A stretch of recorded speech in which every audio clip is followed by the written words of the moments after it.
हर हर महादेव, जय भोलेनाथ। आप सबका प्रभु शरण 78 में बहुत बहुत स्वागत है। आज हम करने जा रहे हैं सावन मास महात्म्य की पावन कथा का अध्याय 27, जिसके सुनने मात्र से हमारी हर इच्छा पूर्ण होती है और भोलेनाथ माँ गौरी की कृपा बनी रहती है। अध्याय आरंभ करने से पहले हम एक छोटी सी कथा रात कैसे बीती का स्मरण करेंगे। एक बाबा जी घूमते फिरते एक शहर में पहुंचे। रात हो गई थी, सर्दी के दिन थे। शहर का दरवाज़ा बंद हो गया था। बाबा जी को ठंड लगी। गर्म कपड़ा पास में था नहीं। बाबा जी ने सोने के लिए जगह देखी। एक भड़बूजे की भट्टी थी। बाबा जी ने देखा कि ये जगह बढ़िया है। भट्टी के अंदर थोड़ी थोड़ी गर्माहट थी। बाबा जी उसके भीतर जाकर सो गए। सुबह हुई, बाबा जी की नींद खुली। बगल में ही राजा का महल था। उधर राजा की नींद खुली। राजा ने अपने साथियों से पूछा, कहो भाई, रात कैसी बीती? इधर बाबा जी भट्टी के भीतर से बोले, कुछ तुम्हारे जैसी, कुछ तुम्हारे से अच्छी। राजा को अनजानी आवाज़ सुनकर थोड़ा आश्चर्य हुआ। राजा ने फिर पूछा, रात कैसी बीती? बाबा जी ने फिर कहा, कुछ तुम्हारे जैसी, कुछ तुम्हारे से अच्छी। राजा ने अपने आदमियों को भेजा कि जाकर देखो ये कौन बोल रहा है, उसको पकड़कर मेरे सामने लाओ। राजपुरुषों ने बाहर जाकर चारों ओर देखा, पर उनको कोई दिखाई नहीं दिया। जब पुनः बाबा जी ने वही बात कही, तब राजपुरुषों ने देखा कि भट्टी के भीतर एक बाबा जी बैठे हैं।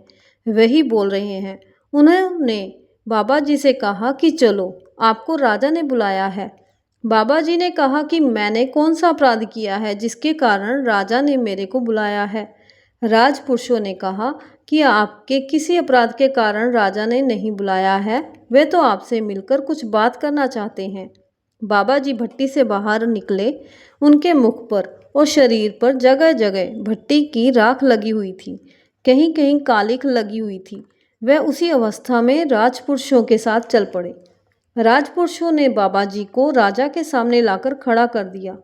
राजा ने बाबा जी को प्रणाम किया और पूछा कि मेरे प्रश्न का उत्तर आपने दिया था? बाबा जी बोले, मैंने प्रश्न सुना तो उत्तर दे दिया। मेरे को पता नहीं कि प्रश्न आपने किया था। राजा ने कहा, मैंने पूछा कि रात कैसी बीती तो आपने उत्तर दिया कि कुछ तुम्हारे जैसी, कुछ तुम्हारे से अच्छी। अब आप बताएं कि रात मेरी जैसी कैसे बीती? मैं तो महल में सोया था और आप भट्टी में, फिर मेरी जैसी कैसी हुई? बाबा जी बोले, जब मैं और आप सो गए तब ना तो मेरे को भट्टी याद रही और ना आपको महल याद रहा, तो हम दोनों बराबर हो गए ना। आप नरम नरम गद्दों पर सोए, मैं नरम नरम राख पर सोया। राजा बोला, और मेरे से अच्छी कैसे हुई? बाबा जी बोले, नींद खुलते ही आपको अपनी और राज्य की सैकड़ों चिंताएं सताने लगी, पर मेरे को कोई चिंता है ही नहीं, इसलिए मेरी रात आपसे भी अच्छी बीती। चाह गई चिंता मिटी, मनुआ बेपरवाह, जिनको कछु न चाहिए सो साहन के सा। अर्थात जिसे जीवन में कुछ भी पाने की चाह नहीं होती, वो सबसे बेफिक्र और शांत रहता है। उसे ना किसी चीज़ की चिंता होती है और ना ही नींद उड़ती है। वो बस भगवान के भरोसे सच्चे सुख में जीता है। ऐसे लोग ही असल में परमात्मा के समान होते हैं। तो अब आरंभ करते हैं 27वां अध्याय। भगवान शंकर जी ने कहा, हे सनत कुमार, अब मैं श्रावण मास में कर्क तथा सिंह संक्रांति में जो कुछ कार्य होता है वह तुम्हें बतलाऊंगा। कर्क संक्रांति से सिंह की संक्रांति तक सब नदियां रजस्वला हो जाती हैं। उस काल में उन नदियों में स्नान नहीं करना चाहिए। समुद्र में गिरने वाली नदियों में स्नान करने से कोई दोष नहीं होता।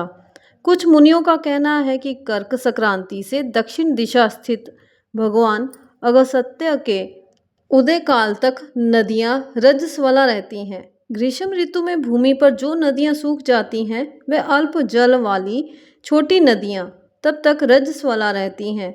अपने आप जिन नदियों की गति 8000 धनुष ना हो, उन नदियों में वर्षा ऋतु में 10 दिन तक स्नान नहीं करना चाहिए। उन नदियों को नदी ना कहकर गढ़ई कहना चाहिए। कर्क संक्रांति के आरंभ में बड़ी नदियां रजस्वला हो जाती हैं। जैसे स्त्रियां 3 दिन तक अपवित्र रहकर चौथे दिन पवित्र होती हैं, वैसे ही महानदियां भी 3 दिन तक अपवित्र रहकर चौथे दिन पवित्र होती हैं।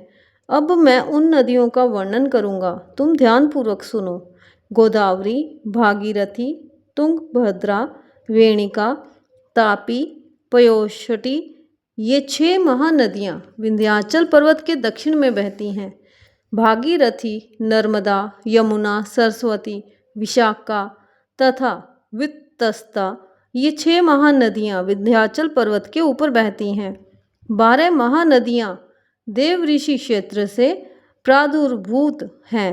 देविका, कावेरी, वंजरा और कृष्णा, ये 4 नदियां कर्क संक्रांति में जाने पर एक दिन रजस्वला होती है। कर्क संक्रांति से 3 दिन गौतमी नदी रजस्वला होती है।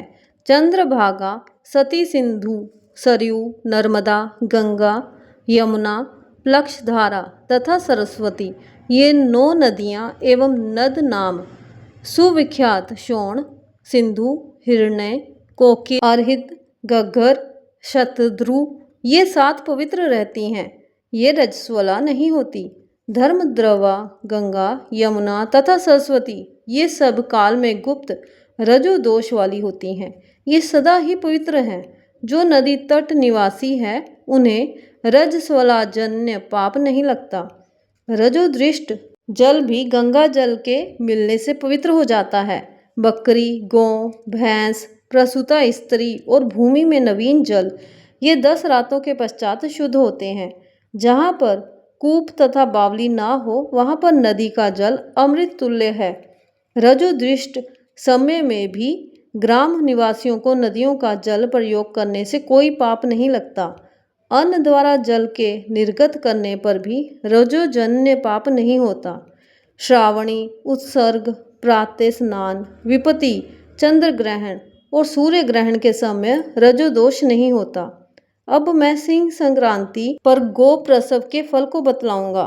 सिंह के सूर्य हो जाने पर जिसकी गौ ब्याही हो उसकी 1 मास के अंदर निश्चय ही मृत्यु हो जाती है। उस समय की गौ प्रसव शांति अब मैं तुम्हें बतलाऊंगा, जिसके करने से मनुष्य सुखी हो जाता है। उस समय में व्यायी गौ ही ब्राह्मण को दान कर देनी चाहिए। पीली सरसों तथा शुद्ध गो घृत द्वारा होम कराना चाहिए। श्री सूक्त या शांति सूक्त द्वारा स्नान करना चाहिए। घी और तिल की 1008 आहुतियाँ देनी चाहिए। उपवास करके ब्राह्मण को निश्चित दक्षिणा देनी चाहिए। सिंह राशि में सूर्य के आने पर गो व्यायी हो तो निश्चित ही कोई अनिष्ट होगा।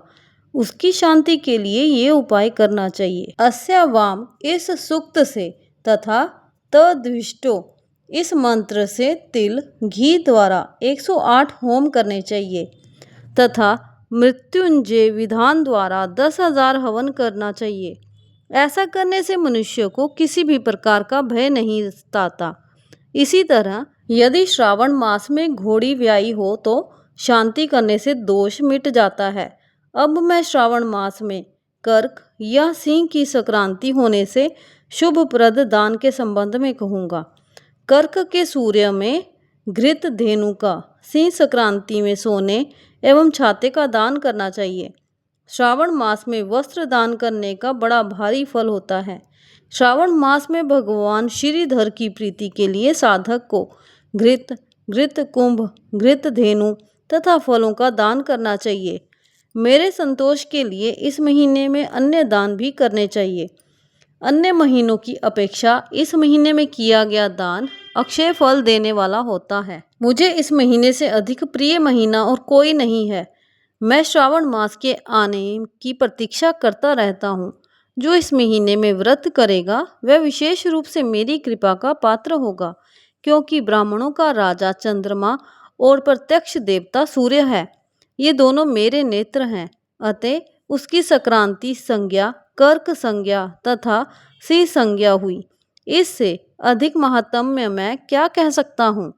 जो मनुष्य इस महीने में प्रातःकाल उठकर स्नान करता है उसे 12 महीनों के स्नान का फल प्राप्त हो जाता है।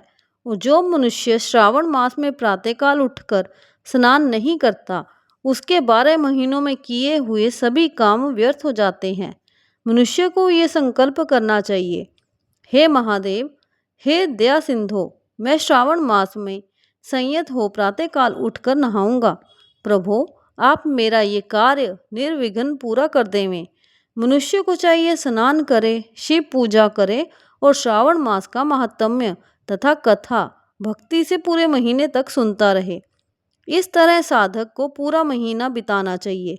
अन्यत्र कृष्णादि महीना लिखा है, पर सावन महीना शुक्लादि अभीष्ट है। श्रावण मास का महात्म्य कौन वर्णन कर सकता है। इस महीने के व्रत के प्रताप से 7 प्रकार की जो वंध्याएं कही गई हैं, उनको भी पुत्र की प्राप्ति हो जाती है। विद्यार्थी को विद्या, बलार्थी को बल और रोगी को आरोग्य प्राप्त हो जाता है। जो मनुष्य बंधन से बंधा हुआ हो, वह बंधन से छूट जाता है। धनार्थी को इस व्रत से धन की प्राप्ति होती है और भायार्थी को स्त्री प्राप्त हो जाती है। हे तात, साधक जो भी इच्छा करता है, उसकी वह सब इच्छाएं पूर्ण हो जाती हैं। अंत में मेरे लोक में आकर समीप रहकर हर्ष प्राप्त करता है। व्यास की पूजा मनुष्य को अच्छे कपड़ों तथा गहनों द्वारा करनी चाहिए। जिसने श्री व्यास देव जी को प्रसन्न कर लिया, उसने मानो मुझे प्रसन्न कर लिया। जो श्रावण मास का महात्म्य सुनकर भगवान श्री वेद व्यास का पूजन नहीं करता, यमराज उसके कान काट लेते हैं, जिससे कि वह बहरा हो जाता है। अतः मनुष्य को चाहिए कि श्रावण मास में श्री व्यास देव की पूजा अवश्यमेव करे। जो भक्ति सहित इस श्रावण मास के महात्म्य को पढ़ता, सुनता या सुनाता है, उसको महान पुण्य की प्राप्ति होती है। बोलो भोलेनाथ की जय, माँ गौरी की जय। हर हर महादेव, जय भोलेनाथ। अगर जाने अनजाने में शब्दों में कोई त्रुटि हो तो क्षमा दीजिएगा। वीडियो पसंद आया हो तो लाइक और शेयर ज़रूर करें। चैनल को सब्सक्राइब करना ना भूलें। हर हर महादेव, जय भोलेनाथ।